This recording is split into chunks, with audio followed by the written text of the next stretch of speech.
Welcome to Building My Legacy podcast. This podcast is designed for leaders and entrepreneurs who want to leave a legacy and will provide strategies that focus upon key elements for legacy creation, determining your desired impact and its benefit, increasing your legacy's reach by engaging key stakeholders, planning, prioritizing, and executing. Here's your host, Dr. Lois Sonstegard. Welcome, everybody, to today's Building My Legacy podcast. I have with me today Matthew Anderson. Matthew has come to us out of mental health. He was the executive director of a not-for-profit mental health organization. And have him tell you a little bit about the history of that company and how he got from there to his coaching business. He has been distinguished with receiving the #1 Corporate Trainer Award by Dale Carnegie. So he has some very auspicious credentials in terms of what it is that he does. So with that, Matthew, please share with our audience how you got from mental health to coaching and what you really do as a coach.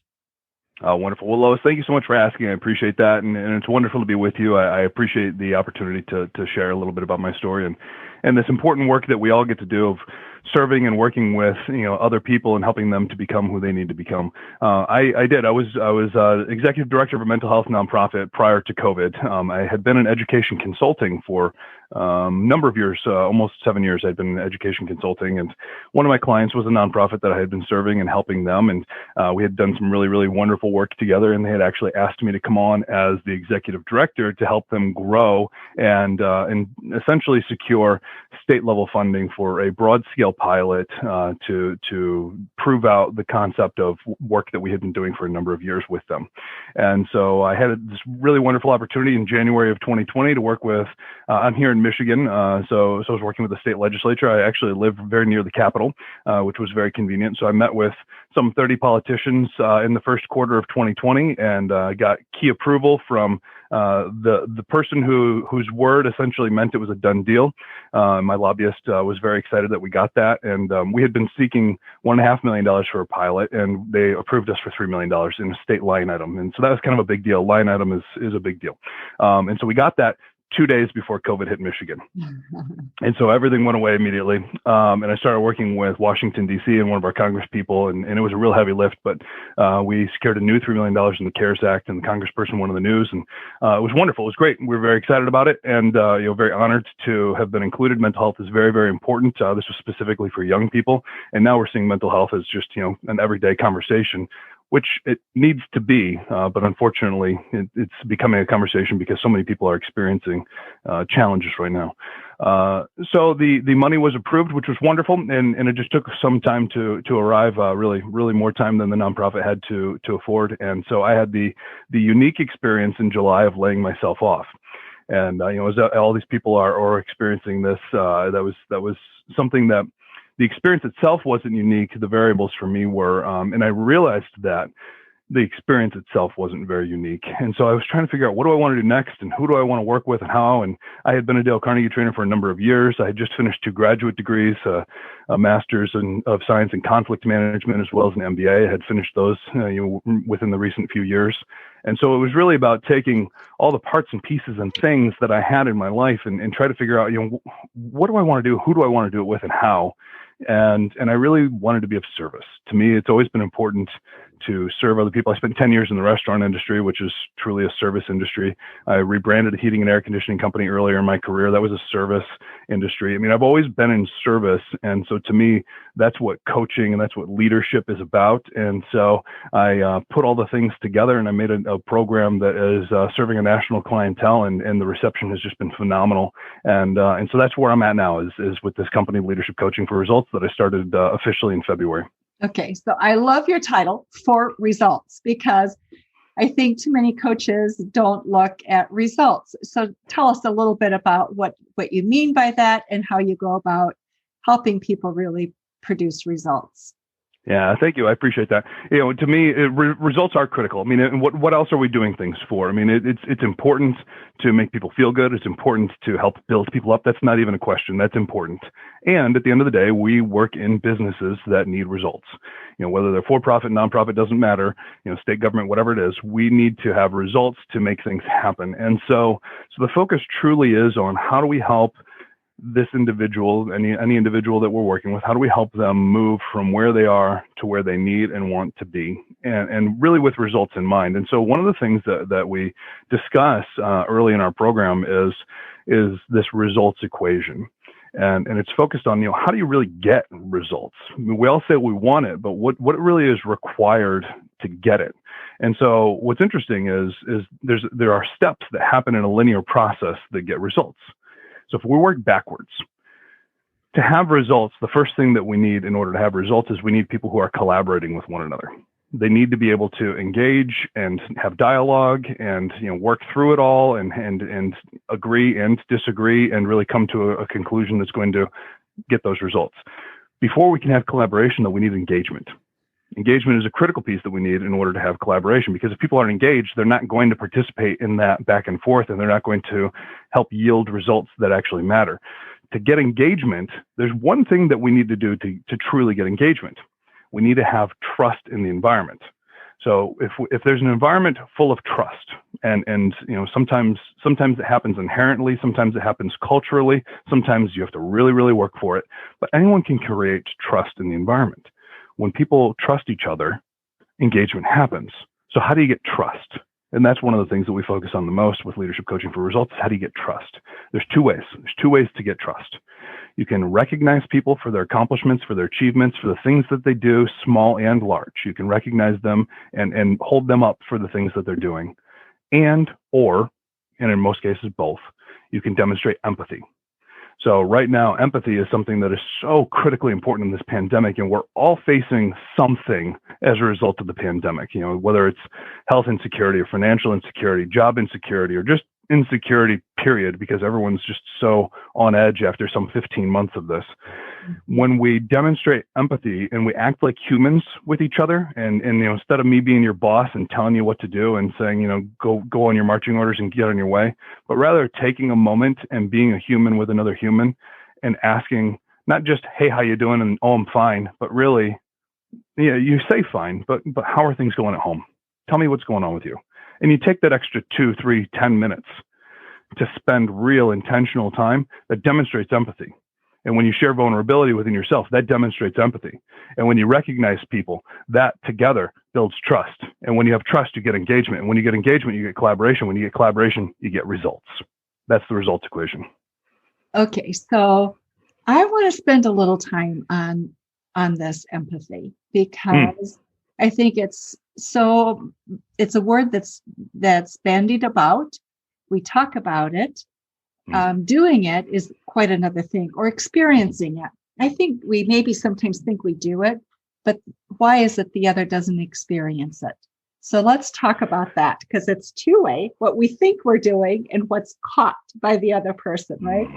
So what is it that we need to do or be for people to get empathy from us? Yeah, so the fact that we're discussing this is really critically important. This is something that few people truly understand the depth of how this works, and we think that sometimes we think we're empathetic or that we just exhibit it, and really there are actions that we can take to be empathetic towards other people, and so what that looks like is having a real interaction with another person.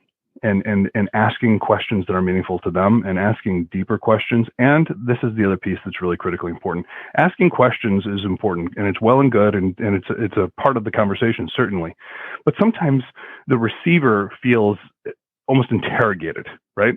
So it has to be a dialogue, not a one-directional, like, tell me your life story. And so when it becomes a dialogue, it requires us as the leader to share parts of ourselves.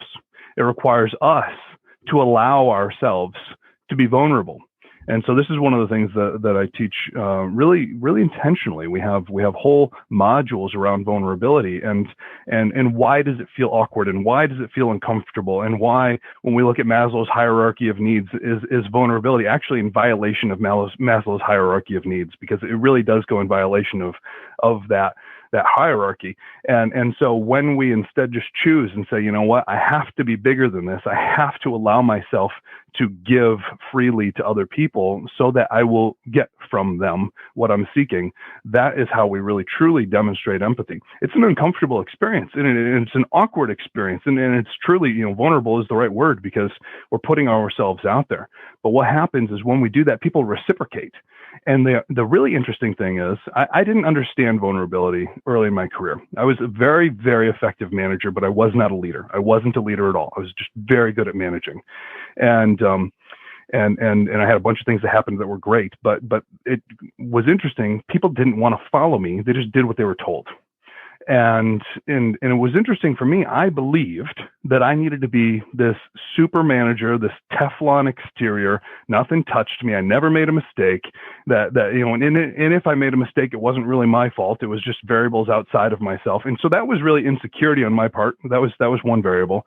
But the other piece of it was, I just had this warped perception of what leadership looks like. I thought leaders needed to be perfect superhumans that were, virtually unattainable. When the reality is, we are drawn to people who demonstrate their humanity, and we're drawn to people who share their vulnerability and who use the negative experiences or the failures as learning lessons for others, and that we own that these things have happened. And you know what? Yeah, I made a mistake, and I've made a mistake yesterday, and I'm probably making a mistake today, and I'm going to make a mistake tomorrow, but I know how to handle them, and I know how to help you short circuit the process, and you can learn from my experiences. When we demonstrate that vulnerability, that's the demonstration of empathy, and one of the demonstrations of empathy that lead to building trust.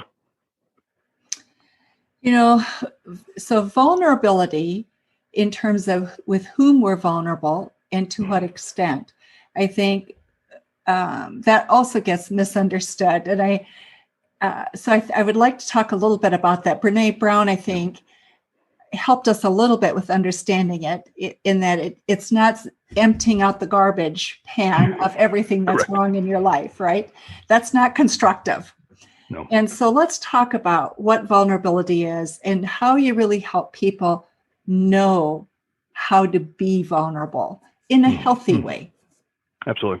Yeah. So exactly like you said, emptying the garbage can is a good analogy. There's a wonderful article from Harvard Business Review that came out recently talking about the appropriate and inappropriate way to be vulnerable with other people. I really like Harvard Business Review. It's all research-based work, and so we can really look at that as something that's meaningful and appropriate. And so that article, I think, is a helpful barometer. And individuals like you just referenced with Renee. I mean, these are people who are giving good kind of lanes of how to operate. When I think of vulnerability, when I think of all this work and this research, what I think of is vulnerability that is appropriate and meaningful is additive to the equation. Okay. So if you are just saying, hey, here's my life story, and here's all the trauma I experienced, and here's the bad things that are going on, and oh yeah, and I forgot to take get the dumpster to the curb today, and my life is just so hard and bad. Really what you're doing there is you're whining, you're complaining, you're venting, you are off gassing, whatever you want to say. You're releasing stuff, but you're not actually adding to an equation. When we're being appropriate with our vulnerability, it's really to mirror the other person, right? So it's in the way that we see what they're experiencing, or maybe what they're not experiencing, or not sharing that they're experiencing, or that they're alluding to, and it's our way to become relatable. If we are just dumping on them, then that's not appropriate. That's just us complaining. But if we are mirroring and helping drive things forward, that's appropriate vulnerability. That's what enamors people to us as leaders, and that's how we move the conversation forward. I want to take this, and some of our audience are looking at that last chapter in their lives. How do I leave a legacy? Or we're finding middle managers are beginning to ask that question. I don't want to wait till I'm ready to retire. I want to start planning my legacy now. So as you look at coaching people for legacy, what do you think are some of the most important things that people need to think about? I love that you're asking this question. So the tagline for leadership coaching for results, you've got leadership, coaching, and results. So these are all very, action oriented, and they have a tangible output, and they're very logical things that you can look at and hold your hands around. But then our tagline is leave your mark. Oh. And that's intentionally more emotional. That's intentionally more legacy oriented. When the logo for the company is actually a fingerprint, a thumbprint, because when I think of what a leader does, a leader leaves their fingerprints all over the organization and all over all the people that they touch and serve. And they're leaving marks, they're leaving legacies by doing good leadership work, by being of service, by helping other people to grow. When I think of leadership, to your point about middle managers are really, at this point, they're primarily millennials. There's maybe some lagging Gen X, and there's maybe some early Gen Z, but they're pretty much millennials. And millennials have always had this, I want to leave the world as a better place. It's kind of part of the cultural norm for the generation is I want to leave the world a better place than I found it. And so that's why we found so many of these social causes that have really become prominent in the last decade or so, is because millennials are driving them, with climate change and social justice and all these things. It's not just millennials, but millennials are playing an active part in all these things. It's very, very critically important to the segment you're talking about, this middle manager segment, and to individuals who are towards the end of their career and they're saying, what am I really leaving behind here? What does my 30 or 40 or 50 years worth of work actually mean? It's leaving that legacy, it's leaving that mark. And when we talk to executives who have, particularly very powerful executives who have had, just decades of success, the thing that they invariably always talk about that they're proud of is not that they hit the goal in that one year, or that they were number one in this other year, or that they X, Y, and Z. They don't talk about that. They talk about the people that they develop, and they talk about the people that they grew, and the people that they helped become leaders who grew other people. And then they can see the ripple effect of the work that they did in 3 generations down the chain of leadership. And so that is really the most critical thing that anyone can do, is leaving a legacy by leaving fingerprints on people, marks on them that help them to become the best that they can possibly be, the version of themselves that they want to be. If we're striving for that, we're going to have success. It's interesting that you say that, Matthew, because I think when people have that orientation about what they do, then leadership begins to really take shape in a more powerful way.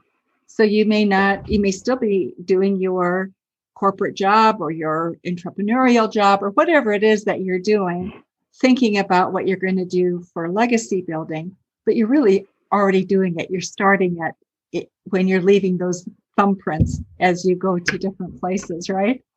That's right. That's absolutely right. We're leaving our legacy every single day, good and bad. So we've got to really be mindful of our actions. And whose lives are we impacting, right? Yeah, absolutely. Absolutely.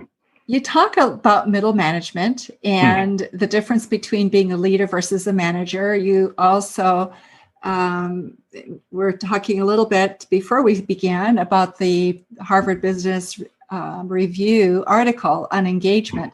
Let's talk a little bit about that, because we have struggled with engagement, and we have put a lot of effort in it, but it seems we're going backwards. So talk a little bit about that, please. Yeah, I saw an article just this morning that was talking about how engagement, it was talking about what a manager needs to look like post-pandemic. And I thought it was really just a fascinating article. And I was really quite proud to read it because it was very in alignment with the work that I'm fortunate to have the opportunity to do. It was talking really about empathy. It was talking about how we can, what we really need to do for managers is we need to help them kind of evolve out of the role that they are currently in of, this is the employee and this is the manager, and do some stuff and do stuff every day. And rather, we need environments where we are nurturing and we are holding people up and really helping them to feel like they are engaged. Because what's happening is engagement is declining and declining rapidly as a result of the pandemic. This article was talking about how 85% of people are either not engaged or disengaged. And that was surprising to me. That's the largest segment of the population I've ever seen a percentage that high. And so this was a brand new article that came out just recently, about a couple weeks ago. So that being the case, engagement is more important than ever. And so when we think of engagement and what we need to get in for engagement is we need trust, back to that results equation. When we give recognition, when we hold people up for the good things that they do and make them feel important and recognized for their work, and we can do this in a virtual environment or a hybrid environment or a work from anywhere environment. It just takes conscious paying attention to what's going on. When we do that, we can give them recognition. When we demonstrate empathy, when we do these things together, that builds trust. And when we build that trust, we get that engagement. And so even if, all of corporate America is saying engagement is poor, and it wasn't exactly good prior to the pandemic, and now it's bad. We can change it within our own organizations. We can change it within our own teams. Just because the tsunami is happening over here, it doesn't mean that we can't make changes within our own organizations. We can make changes in our organizations. When we focus on these key fundamentals, we get the results that we need. Matthew, would you just speak for a moment to why do you think engagement actually decreased? Because coming into the pandemic, we were about 3 out of every 10 people were engaged. That meant 7 people showed up every day out of 10. Not caring whether or not they were there. Today, it's 1.5 that comes ready to show up and do work. So why do you think that shift? What happened? Because I also know that, at least I've heard managers speaking a lot about how the amount of time it took them to manage their hybrid or stay-at-home employees took much more time and effort as they worked for engagement. So speak to me, please, about why after that effort has it actually gone down? Yeah, I've studied this for the last 12 years. I've always been very fascinated in engagement, and I've really been paying close attention to it. And the thing that has always kind of challenged me with engagement is that while this has been a conversation that's been going on pretty intentionally since the beginning of the turn of the millennium, since 2000, and we've been doing this for 20 years or better, really intentionally, there still isn't this one right push this button and you get engagement. Like nobody's really figured that out. And to your point, it's only gotten worse under the pandemic. And so I really, my suspicion, and I can't prove this, but I feel pretty confident in it. And as we read these other articles and research that's taking place, it's probably pretty realistic. The personal impact that individuals have experienced as a result of the pandemic has had a transformative impact on how they think and how they feel and how they act and what they value. And so when we're faced with our mortality, as we have all been for, the better part, more than a year now, we've all been faced with, if you go outside without a mask, you may die in the next couple of weeks. I mean, that's what we've been facing ultimately. Like when you distill it down, that's the fear. And not everyone subscribes to that, but a lot of people do. And when we're weighed down with this and the interventions that have taken place, I mean, a lot of business owners, leaders, and really truly engaged, active employees recognize the impact of regulation and quarantine and all the things that have spun out of the pandemic that have negatively influenced the business environment. That's not to say that they weren't necessarily the right things to do. I'm not going to get into whether they were right or wrong because everyone's done a variety of things that are probably both right and wrong. The outcome is regardless, it has brought down this engagement because people's psyches have been negatively impacted by this. We're really trying to decide, who am I? What's my purpose? What is my priority? When I have to now raise my children and educate them and work from an environment that I'm not comfortable in and still do things that are meaningful and get results. Like you're essentially asking people to do multiple jobs simultaneously. To be a stay-at-home parent, to be an educator, and to be a worker all simultaneously is 3 separate jobs that we're asking people to do. And that's partly why engagement is going down is just because people's minds are focused on multiple things simultaneously. I mean, I have young children. This summer, my 3 kids will be 7, 5, and 3.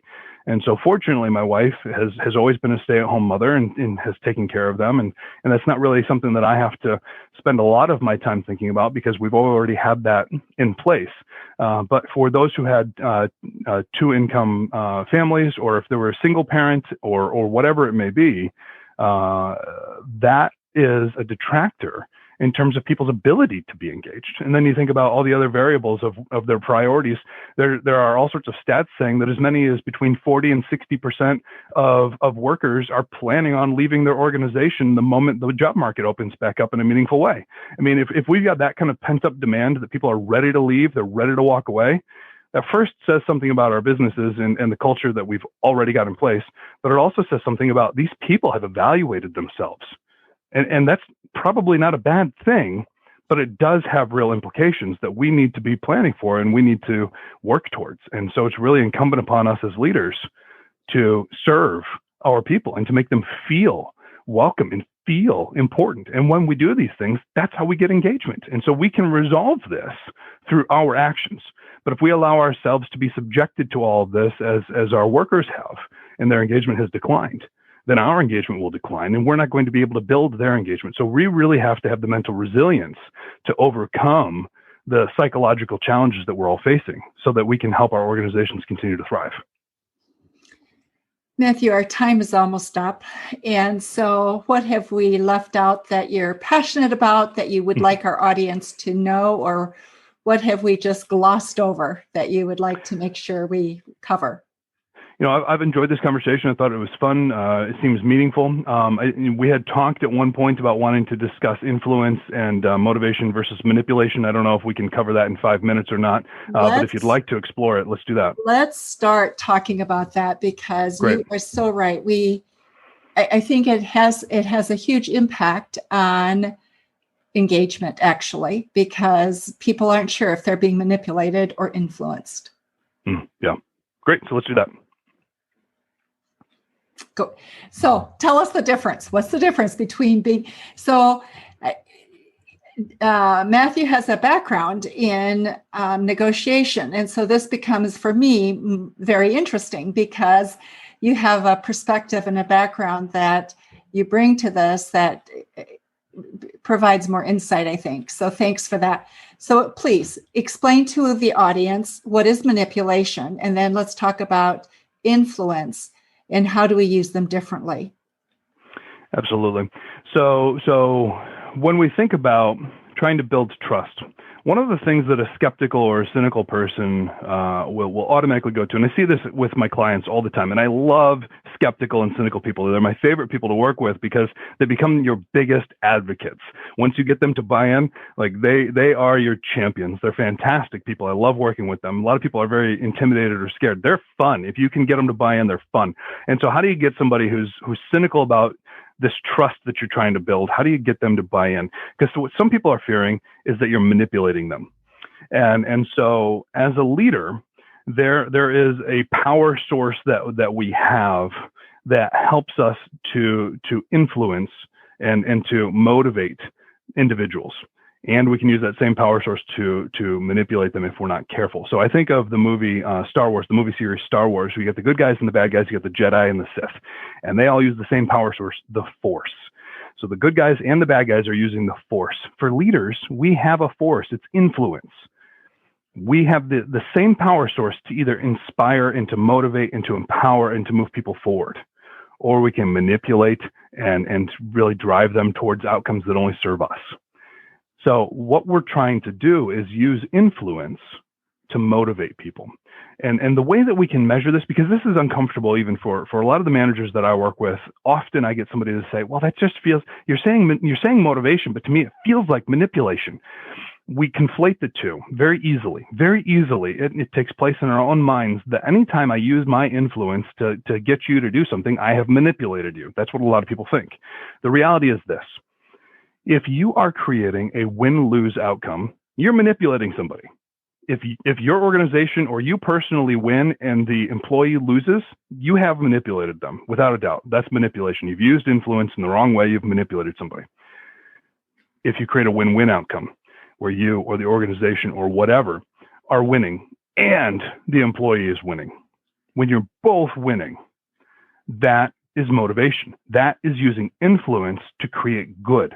So if you can find a scenario where you create win-win outcomes, you don't have to worry about manipulating or not, because that is not manipulation. It's only manipulation if somebody loses. So as long as you're doing things in a way that is focused on other people, it's an others-focused mentality where everyone wins. This requires understanding what's important to other people, which means you got to behave like a leader instead of a manager and actually spend time talking to your people. And you know what? You're going to learn about them when you're empathetic and you're vulnerable. So you do these things, you spend time with your people intentionally, and you can create win-win outcomes consistently, using your influence as a leader to benefit your organization, to benefit your employee, and to move everything forward. That's what you can do with influence. Wow, that's great. I love that. It's simple. So it's either win-lose, then you're manipulating. Win-win, you're into influence. It's so simple, but here's the catch. When you look for win-win, you have to really spend time understanding and learning. And so as a leader begins to weigh their time and their priorities, it's a question of, where do I spend my time? How do I do this so I really know? And tips, suggestions you have for how leaders can stay connected, and it's staying connected not only with the top level in your immediate sphere, it's also the person at the door, the person who is really impacting your clients at the very most basic level. So how do you do it? I have a lot of people who say to me that, I'm busy. People say that all the time. I was watching a virtual gathering that I was a part of, and they went around the circle, if you will, and there were some 50 people, and I kid you not, 50 out of 50 people said I'm busy. And it's like, okay, great. That's like saying I breathe air. We're all doing it, so it doesn't make you special. Let's stop saying we're busy. So I actually have this whole focus when I'm helping somebody to really wrap their head around what's the difference between management and leadership. Really, managers are busy and leaders rest.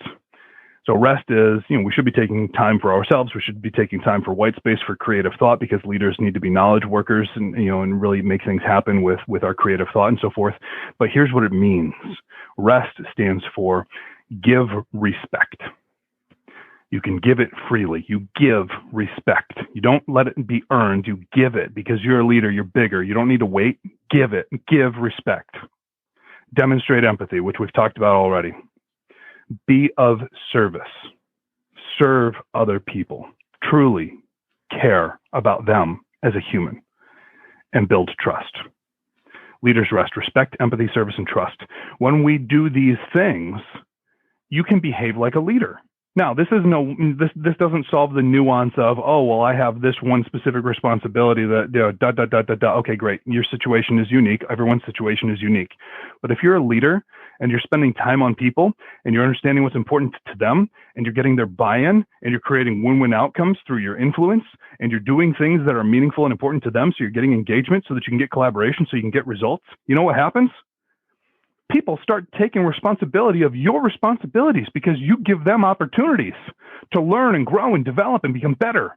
And when you have done that, they have the opportunity to become the leader that they need and they want to be in their lives, so that they can either grow the organization or go serve and be meaningful in somewhere else in the world where you've left your fingerprints on them and you've done good things that have impacted and left a legacy. You leave a legacy by taking time to behave as a leader. Anyone who tells me they're too busy to be a leader isn't a leader. They're a manager. They may be a really good manager, but they're not a leader. It takes time, it takes energy, it takes effort. And when we invest it, we get outcomes. You're either going to pay or you're going to pay. So you have to decide what you want. You need to pay for your time doing stuff that other people can do, or you need to pay with your time helping other people so that they can do those things and grow your organization. I love that. I thank you so much for that distinction. And I also really appreciate your results orientation. Thank you. Matthew, thank you so much for being with us today. Thank you. Thank you for those of you who are listening to Building My Legacy podcast today. We will have information about Matthew in the show notes, so you can feel free to contact him and get information about him. Thanks so much, Matthew. My pleasure. Thank you. You've been listening to Building My Legacy podcast with Dr. Lois Sonstegard. To book your appointment with Dr. Sonstegard, visit www.buildtomorrow.com.